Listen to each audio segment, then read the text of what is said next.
El Hospital General de Ciudad de México resplandecía bajo el intenso sol de mediodía. Los pasillos del quinto piso, donde se ubicaba el área de cirugía, permanecían en un inquietante silencio, interrumpido solo por el eco distante de voces y el ocasional timbre de los ascensores. María Sánchez, de 32 años, yacía en una camilla en la habitación 507, con una bata quirúrgica azul claro que hacía que su piel morena pareciera aún más pálida. El cabello negro, generalmente recogido en una trenza elaborada, ahora caía suelto sobre sus hombros. Sus ojos color ámbar, normalmente vivos y curiosos, ahora reflejaban una mezcla de ansiedad y resignación mientras esperaba que la trasladaran al quirófano para una cirugía de vesícula. Hacía 3 meses que los dolores habían comenzado. Al principio, María los había ignorado, atribuyéndolos al estrés de su trabajo como profesora de primaria en una escuela pública de Coyoacán. Pero cuando el dolor se volvió insoportable, José, su esposo de 5 años, la había llevado al hospital. Los médicos diagnosticaron piedras en la vesícula y recomendaron una cirugía programada. José Domínguez, un contador de 38 años, había mostrado una preocupación casi obsesiva desde entonces. Siempre atento, organizando todo relacionado con la cirugía, incluso insistiendo en contratar un seguro de vida por precaución. Su madre, doña Consuelo, una viuda de 65 años con un rostro perpetuamente severo, se había mudado temporalmente a su casa en Tlalpan para ayudar durante la recuperación. María nunca había tenido una buena relación con su suegra. Doña Consuelo siempre la había considerado indigna de su hijo, haciendo comentarios mordaces sobre su origen humilde, su trabajo insignificante y el hecho de que después de 5 años de matrimonio aún no le había dado nietos. El reloj en la pared marcaba las 2:25 p.m. La cirugía estaba programada para las 13:00 p.m. María había pedido a José que buscara al médico para preguntarle cuánto tiempo duraría exactamente el procedimiento. Él había salido hacía 10 minutos, dejándola sola con sus pensamientos y el suave zumbido del aire acondicionado. De repente, María escuchó voces familiares en el pasillo. La puerta de su habitación había quedado entreabierta y las voces de José y doña Consuelo se filtraban con claridad. «Todo está listo», dijo José en un tono bajo que María nunca le había escuchado. «El doctor Ramírez ya recibió su parte. Aumentará la dosis de anestesia. Parecerá un accidente, una reacción adversa. Nadie sospechará». «¿Estás seguro que firmó todos los documentos?». La voz de doña Consuelo sonaba ansiosa. «La póliza del seguro, el testamento, todo está en orden, madre. 1,5 millones de pesos. Suficiente para pagar nuestras deudas y comenzar de nuevo. Nunca me gustó esa mujer. Siempre supe que no era suficiente para ti. Con el dinero podrás encontrar a alguien mejor, alguien que te dé los hijos que ella no pudo». María sintió que su corazón se detenía. La habitación comenzó a girar a su alrededor. No podía creer lo que estaba escuchando. Su propio esposo y su suegra planeaban matarla durante la cirugía para cobrar un seguro de vida. 1,5 millones de pesos. Ese era el valor que tenía su vida para ellos. Con manos temblorosas, María desconectó el monitor cardíaco sin activar la alarma, tal como había visto hacer a las enfermeras anteriormente. Agradeció mentalmente no estar conectada a un suero todavía. La adrenalina corría por sus venas mientras su mente procesaba lo que acababa de descubrir. No tenía tiempo para dudar. Las voces en el pasillo continuaban, ahora discutiendo detalles sobre cómo actuar afligidos después de la trágica pérdida. María sabía que tenía pocos minutos antes de que regresaran a la habitación. Con determinación nacida de la desesperación, se levantó de la camilla, ignorando el mareo momentáneo. Su ropa estaba guardada en un pequeño armario junto al baño. Se vistió apresuradamente, agradeciendo haber insistido en usar ropa cómoda para venir al hospital: jeans, una blusa de algodón y zapatillas deportivas. Su bolso con su identificación, algo de dinero en efectivo y su teléfono móvil estaba en el cajón de la mesita de noche. María se asomó cautelosamente por la puerta. José y doña Consuelo ya no estaban a la vista. Probablemente habían ido a hablar con el doctor Ramírez para confirmar los últimos detalles de su plan macabro. El pasillo estaba momentáneamente vacío, con las enfermeras ocupadas en la estación central. Con el corazón latiendo desbocado, María salió de la habitación y caminó lo más normalmente posible hacia las escaleras de emergencia, evitando los ascensores donde podría encontrarse con José o su suegra. Cada paso parecía una eternidad. Cada sonido la hacía sobresaltarse temiendo ser descubierta. Al llegar a las escaleras, comenzó a descender rápidamente, aferrándose al pasamanos para mantener el equilibrio. El dolor en su costado derecho se intensificó con el movimiento, recordándole cruelmente la condición que la había llevado al hospital en primer lugar. Pero ahora ese dolor podría salvarle la vida. 5 pisos después, María emergió en la planta baja, cerca de una salida secundaria que daba a la calle lateral del hospital. Respiró profundamente, intentando calmarse para no llamar la atención. Caminó con determinación hacia la salida, mezclándose con los visitantes y pacientes ambulatorios. Al salir a la calle, el calor de la tarde la golpeó como una ola. El ruido del tráfico, los vendedores ambulantes y la vida diaria de la Ciudad de México la envolvieron. María se alejó del hospital sin mirar atrás, sabiendo que cada minuto contaba. En su mente resonaban las palabras de José y doña Consuelo, revelando no solo su traición, sino también una verdad devastadora. Todo había sido una mentira. Su matrimonio, el aparente amor de José, la preocupación excesiva, todo parte de un plan calculado para deshacerse de ella. Con lágrimas contenidas y una resolución inquebrantable, María se sumergió en la multitud. No tenía un plan claro, solo la certeza de que debía desaparecer antes de que descubrieran su ausencia. Su vida dependía de ello. El metro de Ciudad de México vibraba con el característico rumor de miles de personas moviéndose apresuradamente. Para María, sumergirse en ese mar humano representaba su mejor oportunidad de desaparecer.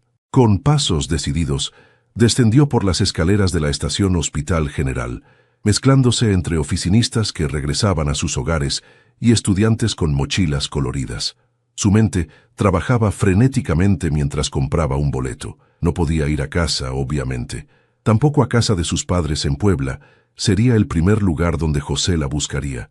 Sus amigos cercanos también quedaban descartados. Necesitaba un lugar donde nadie la encontrara mientras decidía qué hacer.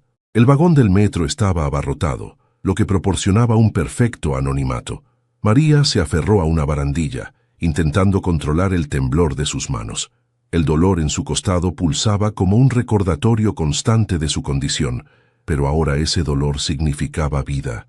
Si hubiera entrado al quirófano, un escalofrío recorrió su espalda al recordar las palabras frías de José. ¿Cómo había estado casada 5 años con un hombre capaz de planear su muerte? ¿Cuánto tiempo llevaba gestándose ese plan? Las preguntas se arremolinaban en su cabeza mientras el metro avanzaba traqueteando por los túneles subterráneos. María decidió dirigirse a la terminal de autobuses del norte. Desde allí podría tomar un autobús a cualquier parte. Necesitaba distancia, tiempo para pensar. En la estación de Indios Verdes hizo transbordo, siempre vigilante, constantemente mirando por encima del hombro, temiendo ver el rostro de José o de doña Consuelo entre la multitud. Su teléfono comenzó a vibrar en su bolso.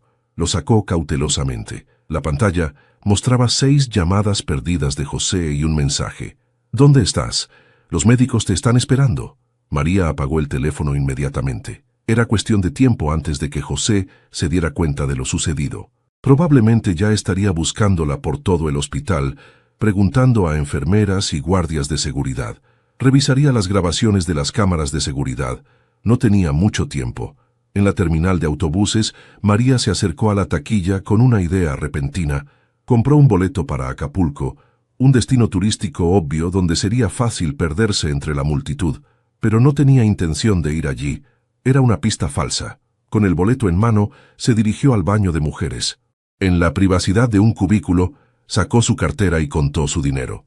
2.800 pesos en efectivo y una tarjeta de débito con aproximadamente 15,000 pesos, sus ahorros para emergencias. Sabía que no podía usar la tarjeta. José podría rastrearla. María salió del baño y se dirigió a un pequeño local dentro de la terminal donde vendían accesorios. Compró una gorra oscura y unas gafas de sol grandes. No era un disfraz sofisticado, pero alteraría lo suficiente su apariencia para las cámaras. Mientras esperaba en la fila para abordar el autobús a Acapulco, María vio por el rabillo del ojo a dos policías revisando las áreas de espera. Su corazón se aceleró. ¿Tan pronto? ¿Había presentado José una denuncia por desaparición? Era posible. Un paciente que desaparece antes de una cirugía programada justificaría la preocupación. En el último momento, cuando los pasajeros comenzaban a abordar, María se alejó discretamente de la fila. Caminó hacia otra terminal y compró un boleto para un destino completamente diferente: Guanajuato. Una ciudad a 4 horas de distancia, conocida por sus callejones estrechos y coloridos, donde podría perderse fácilmente. El autobús a Guanajuato salía en 20 minutos. María compró un sándwich y una botella de agua en un local cercano. No había comido nada desde la mañana debido a la preparación para la cirugía, y ahora el hambre se hacía sentir. Mientras esperaba, encendió brevemente su teléfono, lo suficiente para ver la avalancha de mensajes y llamadas de José. El último mensaje la hizo contener la respiración. Sé que nos escuchaste. No hagas esto más difícil. Necesitas la cirugía. Vuelve al hospital, podemos hablarlo. La audacia de José la dejó atónita. ¿Hablarlo? ¿Hablar sobre cómo planeaba matarla? María apagó el teléfono nuevamente, esta vez sacando la batería y la tarjeta SIM. No podía arriesgarse a ser rastreada. En la pantalla de la terminal, las noticias locales mostraban el tráfico y el clima. María se quedó paralizada cuando vio su propia fotografía aparecer brevemente con un titular: Se busca paciente desaparecida del Hospital General. La imagen, probablemente proporcionada por José, la mostraba sonriendo en alguna reunión familiar, con su característico cabello largo y oscuro. Instintivamente, María se tocó el cabello. Necesitaba cambiar su apariencia más drásticamente. En un impulso, entró nuevamente al baño de mujeres. Con las tijeras pequeñas de su kit de manicura, comenzó a cortar su largo cabello frente al espejo. Mechones negros caían al lavabo mientras transformaba su melena en un corte irregular que apenas llegaba a la barbilla. Una mujer mayor que entró al baño la miró con curiosidad, pero no dijo nada. Para cualquier observador, podría parecer una decisión impulsiva después de una ruptura amorosa, no una medida desesperada de supervivencia. Con su nuevo aspecto y las gafas oscuras, María abordó el autobús a Guanajuato, sentándose en un asiento junto a la ventana, en la parte trasera. Mientras el vehículo abandonaba la terminal, vio a dos hombres que parecían agentes de policía revisando las filas de pasajeros que se dirigían a Acapulco. El autobús se incorporó al tráfico de la tarde, dejando atrás la Ciudad de México. María apoyó la frente contra el vidrio frío, observando cómo los edificios daban paso gradualmente a paisajes más abiertos. Las lágrimas que había contenido durante horas finalmente comenzaron a fluir silenciosamente. Todo lo que conocía, todo lo que amaba, quedaba atrás. Su hogar, su trabajo, sus alumnos, sus amigos, todo destruido por la traición de las personas en quienes más había confiado. ¿Qué haría ahora? ¿A dónde iría después de Guanajuato? A medida que el autobús avanzaba por la carretera, una idea comenzó a formarse en su mente. No bastaba con escapar. Necesitaba pruebas de lo que habían planeado José y su madre. Pruebas del médico corrupto, del seguro de vida, del plan completo. No solo para protegerse a sí misma, sino para que pagaran por lo que habían intentado hacer. La justicia sería su nuevo norte, su propósito. Ya no era solo una víctima en fuga, era una sobreviviente con una misión. Mientras el sol comenzaba a ponerse en el horizonte, tiñendo el cielo de tonos anaranjados y púrpuras, María cerró los ojos, intentando descansar. El dolor en su costado persistía, un recordatorio constante de que, aunque había evitado la muerte planeada por su esposo, su condición médica seguía siendo real y necesitaría atención eventualmente. Por ahora, sin embargo, la prioridad era la distancia. Cada kilómetro recorrido era un pequeño triunfo. Cada minuto que pasaba sin ser descubierta, una victoria. María se permitió un momento de orgullo por su rápido pensamiento, por su instinto de supervivencia. No habían logrado quebrarla, y no lo lograrían. El amanecer en Guanajuato pintaba las fachadas coloniales con un suave resplandor dorado. María, exhausta tras una noche de sueño inquieto en una pequeña posada cerca de la terminal, observaba la ciudad despertando desde la ventana de su habitación. las callejuelas empinadas y los edificios de colores vibrantes que en otras circunstancias le habrían parecido encantadores, ahora representaban un laberinto donde esperaba perderse de sus perseguidores. Había pagado la habitación más económica en efectivo, usando un nombre falso, Carmen Rojas. La dueña de la posada, una mujer mayor con rostro amable, no había cuestionado su falta de equipaje ni su aspecto desaliñado, atribuyéndolo quizás a problemas personales o económicos tan comunes en estos tiempos. María tocó suavemente su costado derecho. El dolor persistía, recordándole que su problema médico seguía sin resolver. Necesitaba ver a un médico, pero ¿cómo hacerlo sin revelar su identidad verdadera? Además, cada hora que pasaba incrementaba el riesgo. José no era un hombre que se diera por vencido fácilmente, especialmente con tanto dinero en juego. Después de un desayuno ligero en un pequeño café cercano, María decidió que su primer paso debía ser reunir información. Encontró un cibercafé en una callecita lateral y rentó una computadora por 1 hora. Con manos temblorosas, creó una cuenta de correo electrónico temporal y luego buscó noticias sobre su desaparición. Tal como temía, su caso había captado la atención de los medios locales en la Ciudad de México. Un artículo mostraba a José, con expresión de aparente preocupación, declarando ante las cámaras: «Mi esposa desapareció justo antes de una cirugía urgente. Temo por su vida, su condición es grave y necesita atención médica inmediata. Por favor, María, si me estás viendo, vuelve. Todo se puede solucionar». La hipocresía la hizo sentir náuseas. El artículo mencionaba que la policía estaba investigando la misteriosa desaparición y que se había emitido una alerta en estaciones de autobuses y aeropuertos. María continuó investigando. Buscó información sobre seguros de vida y casos de fraude similares. Descubrió historias escalofriantes de cónyuges que habían asesinado a sus parejas por dinero del seguro, casos que habían sido descubiertos solo por pequeños errores o confesiones inesperadas. En la mayoría de los casos, sin pruebas concretas, los culpables quedaban impunes. Necesitaba pruebas. El doctor Ramírez, el médico corrupto dispuesto a aumentar la dosis de anestesia, era una pieza clave. Si pudiera obtener alguna evidencia de la comunicación entre él y José, pero ¿cómo? De repente recordó algo. Semanas atrás había utilizado la computadora de José para revisar unos correos de la escuela y había notado que su cuenta personal quedaba abierta automáticamente. En aquel momento no le había dado importancia, confiando plenamente en su esposo. Ahora esa confianza le parecía ridícula, pero tal vez podría ser su salvación. Con un nudo en el estómago, intentó acceder a la cuenta de correo de José. Para su sorpresa, la contraseña que recordaba seguía funcionando. Quizás en su arrogancia, José no había considerado necesario cambiarla, no imaginando que ella pudiera usar este recurso. La bandeja de entrada estaba llena de correos recientes, muchos relacionados con su búsqueda, pero lo que llamó su atención fue una carpeta etiquetada como Asuntos Personales. Dentro, encontró varios correos intercambiados con el doctor Ramírez en los últimos 2 meses. La sangre se le heló al leer uno de ellos. Todo está arreglado como discutimos. La dosis será ajustada discretamente. Los síntomas imitarán una reacción anafiláctica severa, imposible de prever. El pago acordado se realizará como establecimos. Destruye este correo después de leerlo. R. María sintió una mezcla de horror y vindicación. Era la prueba que necesitaba. Rápidamente, reenvió estos correos a su nueva cuenta temporal y tomó capturas de pantalla de todo lo que parecía incriminatorio, incluyendo comunicaciones con la compañía de seguros y documentos adjuntos del testamento que ella aparentemente había firmado, pero que no recordaba haber visto jamás.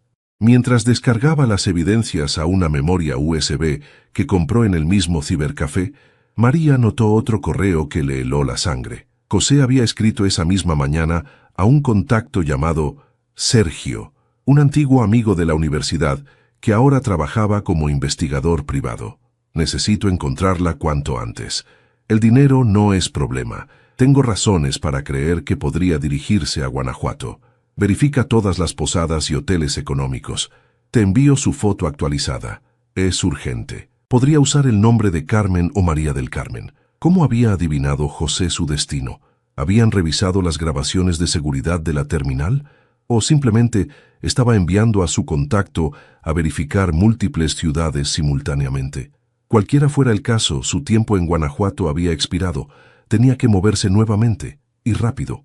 María cerró sesión, pagó apresuradamente por su tiempo en el cibercafé y salió a la calle, intentando no parecer tan alarmada como se sentía. Se dirigió directamente a la terminal de autobuses, evitando las calles principales, donde podría haber cámaras de seguridad. En la terminal, estudió cuidadosamente las opciones disponibles. Necesitaba un destino inesperado, un lugar donde José no pensaría buscarla. Sus ojos se posaron en un cartel que anunciaba viajes a Oaxaca. La ciudad estaba a considerable distancia y era conocida por sus comunidades indígenas, artesanías y un fuerte sentido de identidad local. Un lugar donde una forastera podría pasar desapercibida si aprendía a mezclarse adecuadamente. Compró un boleto para el autobús de la tarde, utilizando casi la mitad del efectivo que le quedaba. Mientras esperaba en un rincón discreto de la terminal, con la gorra bajada y las gafas de sol puestas a pesar de estar en interior, María observaba nerviosamente a cada persona que entraba.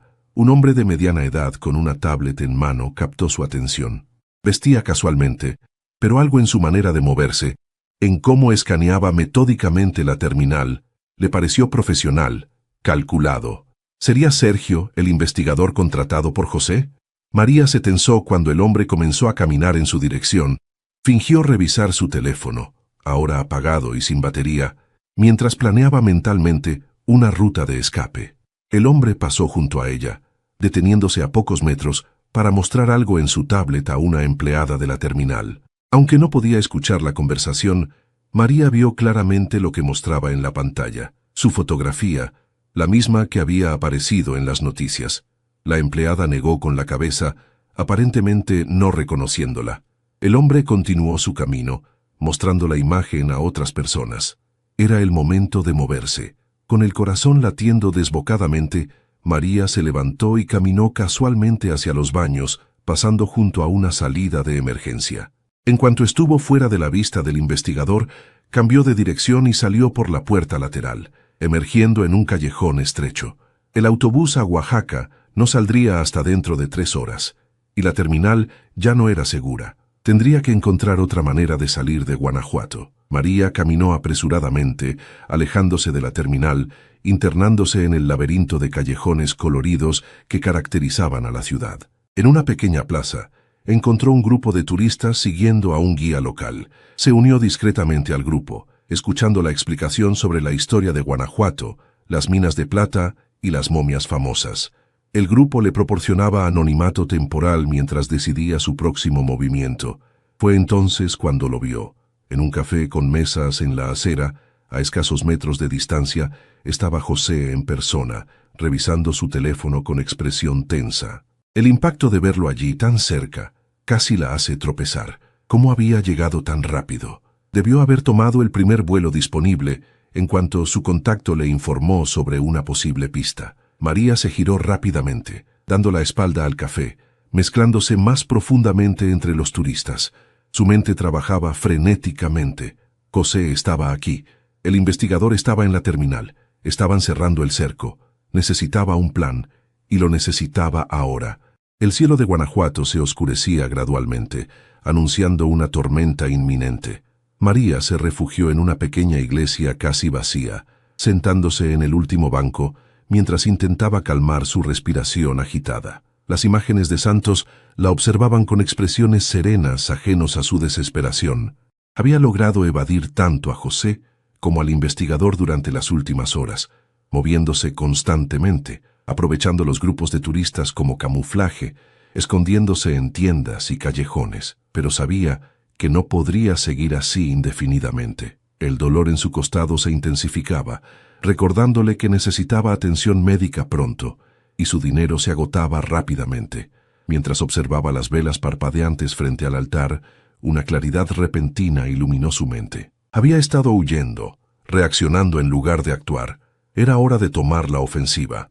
María tenía evidencia incriminatoria, los correos entre José y el doctor Ramírez, documentos sobre el seguro de vida, incluso mensajes de texto donde José y su madre discutían detalles del plan. Era suficiente para, al menos, iniciar una investigación seria. Pero entregar estas pruebas a las autoridades locales en Guanajuato era arriesgado. ¿Y si José tenía contactos? ¿Y si no la tomaban en serio?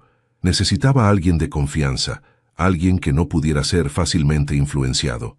Un recuerdo surgió en su mente. Lucía Mendoza, su antigua compañera de universidad, ahora periodista de investigación en un importante medio nacional. No habían mantenido un contacto cercano en los últimos años, pero Lucía siempre había sido conocida por su integridad y valentía al denunciar casos de corrupción. Con una decisión renovada, María salió de la iglesia y se dirigió a un pequeño hotel que había notado anteriormente, diferente a donde se había hospedado la noche anterior. En la recepción, una joven distraída apenas levantó la vista de su teléfono, mientras María pagaba en efectivo por una habitación, nuevamente usando un nombre falso. Una vez en la privacidad de su habitación, María encendió la televisión para verificar si había alguna actualización sobre su caso. Efectivamente, un noticiero local mostraba a José dando una conferencia de prensa improvisada en Guanajuato. Mi esposa está gravemente enferma y confundida. Necesita su medicación y cirugía urgentemente. Temo que pueda estar desorientada debido a su condición. Por favor, si alguien la ha visto, contacte inmediatamente a las autoridades. Es un asunto de vida o muerte. La habilidad de José para mentir tan convincentemente la dejó pasmada. Incluso había logrado que una doctora, sería una cómplice también, apareciera a su lado confirmando la supuesta gravedad de su estado. María apagó la televisión, sintiendo una mezcla de rabia y determinación. Usando la computadora del hotel, creó otra cuenta de correo temporal y redactó un mensaje detallado para Lucía, adjuntando todas las pruebas que había recopilado. Explicó la situación completa, desde la conversación que había escuchado fuera de su habitación de hospital hasta su huida y la persecución en curso. Temo por mi vida, escribió al final. José y su madre han invertido demasiado en este plan como para dejarlo ir fácilmente. El doctor Ramírez también está implicado. Necesito tu ayuda para exponer esta conspiración antes de que me encuentren. Después de enviar el correo, María se recostó en la cama, agotada física y emocionalmente. El sueño la venció rápidamente, un descanso inquieto plagado de pesadillas, donde corría por interminables pasillos de hospital, mientras José y doña Consuelo la perseguían con jeringas gigantes. Despertó sobresaltada por un trueno ensordecedor. La tormenta finalmente había estallado, azotando las ventanas con fuertes ráfagas de lluvia. El reloj marcaba las 3:27 a.m. Había dormido casi 5 horas. Con el corazón aún acelerado por las pesadillas, María revisó la computadora. Para su sorpresa y alivio, había una respuesta de Lucía.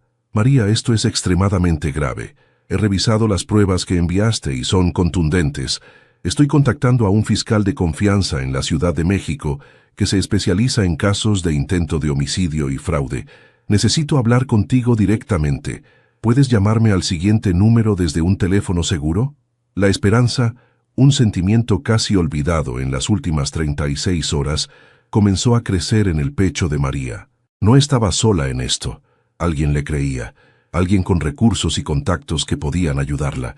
Esperó hasta que amaneciera y la recepción del hotel abriera. La tormenta había amainado, dejando tras de sí un cielo limpio y un aire fresco. María pidió usar el teléfono del hotel explicando que su celular se había dañado con la lluvia. La conversación con Lucía fue breve pero reconfortante. La periodista había actuado con rapidez, contactando no solo al fiscal, sino también a un médico independiente que podría examinarla y documentar su condición real, distinguiéndola de la versión exagerada que José estaba difundiendo. No puedes seguir huyendo, María, dijo Lucía con firmeza. Cada minuto que pasa, José construye su narrativa. Te está pintando como una mujer mentalmente inestable que huyó por paranoia causada por su enfermedad. Necesitamos actuar ahora. Pero él está aquí en Guanajuato, susurró María, mirando nerviosamente hacia la puerta de la recepción, y tiene a un investigador privado buscándome. Escúchame bien, respondió Lucía. He coordinado todo. Un colega mío, Ramón, te recogerá en 1 hora. Es fotógrafo del periódico y está en Guanajuato por un reportaje cultural. te llevará discretamente a un lugar seguro donde podrás dar tu declaración por videoconferencia al fiscal Montero. Mientras tanto, estamos investigando al doctor Ramírez. Varios de sus pacientes han fallecido en circunstancias cuestionables durante los últimos años. La revelación dejó a María helada. ¿Cuántas personas habían sido víctimas antes que ella? ¿Cuántas familias destruidas por la codicia? Siguiendo las instrucciones de Lucía, María esperó en el lobby del hotel fingiendo leer un folleto turístico. A las 9:15 a.m., un hombre de unos 40 años con una cámara profesional colgada al cuello entró al hotel. Vestía una chaqueta desgastada de mezclilla y tenía una barba recortada. Sin mirarla directamente, se sentó en un sofá cercano y comenzó a revisar las fotografías en su cámara. «Hermoso día después de la tormenta, ¿no cree?», dijo en voz alta, la frase código que Lucía había mencionado. «Perfecto para fotografiar el amanecer en las calles mojadas», respondió María, completando la señal. Ramón asintió casi imperceptiblemente. «Voy a tomar algunas fotos del hotel para mi reportaje. Luego saldré a la plaza. Si le interesa la fotografía, podría mostrarle algunos consejos básicos mientras caminamos». Era un pretexto creíble para que salieran juntos sin levantar sospechas. 15 minutos después, María caminaba junto a Ramón por las calles empedradas, aparentando ser simplemente una turista, recibiendo consejos fotográficos. Él la guió por callejones menos transitados hasta llegar a un estacionamiento donde tenía su automóvil. «Agáchate en el asiento trasero y cúbrete con esta manta», indicó Ramón mientras arrancaba el vehículo. «Vamos a salir de la ciudad. José tiene gente vigilando las terminales de autobuses y el aeropuerto local». Mientras el coche avanzaba, María sintió una punzada particularmente aguda en su costado que la hizo doblarse de dolor. «¿Estás bien?», preguntó Ramón, mirándola por el retrovisor con preocupación. «La vesícula», respondió ella con voz entrecortada. «Necesito ver a un médico pronto». «Lo sé. Lucía ha arreglado todo. Nos dirigimos a una clínica privada en Celaya. Un médico de confianza te examinará allí». Durante el trayecto de 1 hora hasta Celaya, María permaneció recostada en el asiento trasero, intentando controlar el dolor que se intensificaba. A través de la ventana veía pasar el paisaje del Bajío mexicano, campos de cultivo, pequeñas comunidades, la vida normal que parecía ahora tan lejana para ella. La clínica resultó ser un discreto edificio en las afueras de Celaya. El doctor Valencia, un hombre de expresión seria y ojos amables, la atendió inmediatamente. «Tienes una inflamación severa de la vesícula», confirmó después del examen. «Necesitas cirugía, pero podemos estabilizarte con medicación por ahora». Mientras recibía el tratamiento, María participó en la videoconferencia con el fiscal Montero.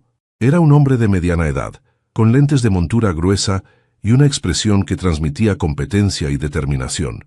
«Señora Sánchez, he revisado la evidencia proporcionada por la periodista Mendoza», dijo el fiscal.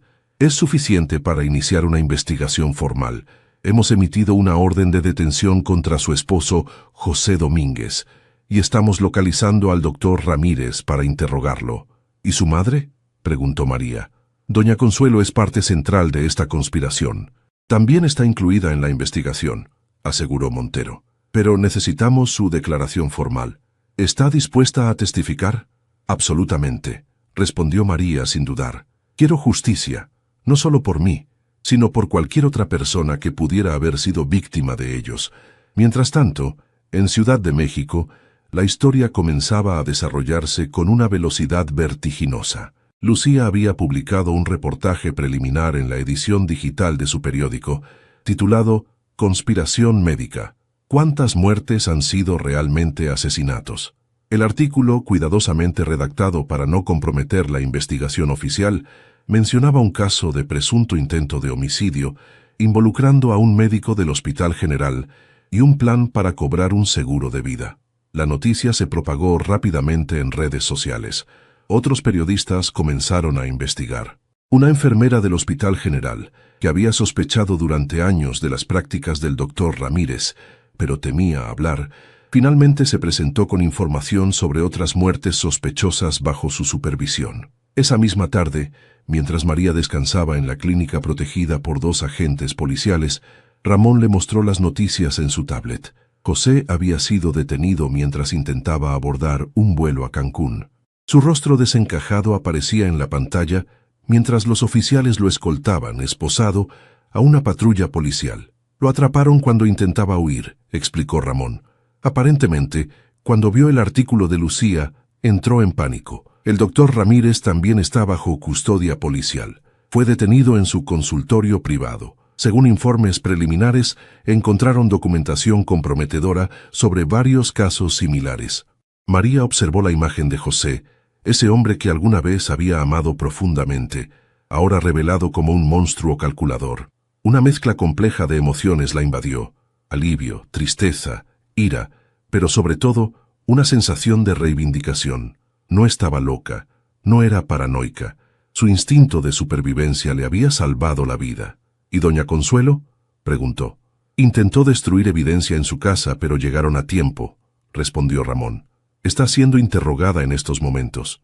Al parecer no es la primera vez que intenta algo similar. Hay indicios de que el primer marido de José, quien falleció hace 8 años por un accidente doméstico, podría haber sido también víctima de un plan similar. 2 días después, María fue trasladada bajo protección a una clínica especializada en Ciudad de México, donde finalmente recibió la cirugía que necesitaba. El procedimiento fue exitoso, realizado por un equipo médico completamente nuevo y supervisado por observadores independientes para garantizar su seguridad. Durante su recuperación, recibió la visita de Lucía, quien le trajo noticias actualizadas sobre el caso. El doctor Ramírez ha confesado, explicó la periodista. A cambio de una reducción en su sentencia, está proporcionando detalles sobre al menos 5 casos más en los que ayudó a acelerar muertes por dinero. Es uno de los mayores escándalos médicos en la historia reciente del país. ¿Y José?, preguntó María, su voz más firme ahora que el dolor postoperatorio comenzaba a ceder. Se mantiene en silencio, siguiendo consejo de sus abogados, pero las pruebas son abrumadoras. Los correos electrónicos, las transferencias bancarias al doctor Ramírez, el seguro de vida, todo encaja. Doña Consuelo, por otro lado, está intentando culpar a todos menos a ella misma.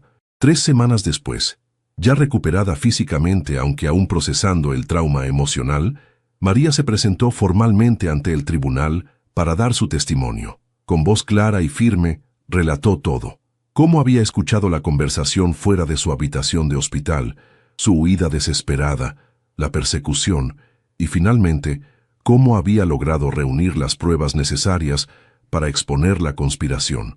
La sala del tribunal estaba llena, con periodistas y público siguiendo atentamente cada palabra. En la mesa de los acusados, José evitaba su mirada mientras doña Consuelo la observaba con un odio apenas contenido. El doctor Ramírez, pálido y demacrado, mantenía la cabeza baja, aparentemente arrepentido, aunque María sospechaba que su arrepentimiento tenía más que ver con haber sido descubierto que con sus acciones. En algún momento notó comportamientos que pudieran haberle advertido sobre las intenciones de su esposo, preguntó el fiscal. María reflexionó antes de responder.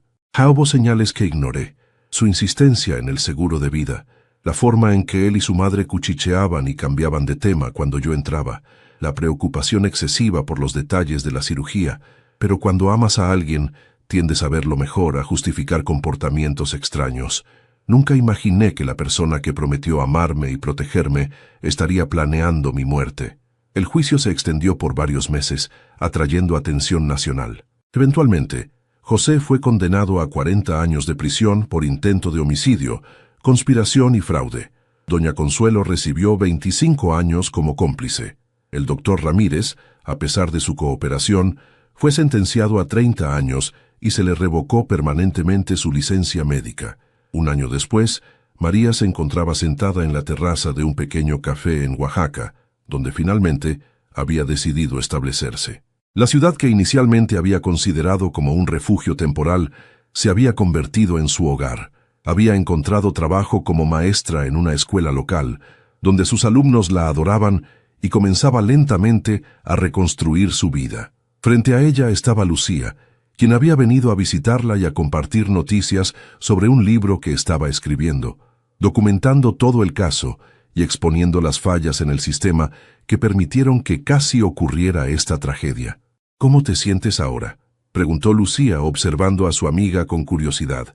María contempló la pregunta mientras observaba el bullicio de la plaza, donde turistas y locales se mezclaban en una danza cotidiana de vida y color.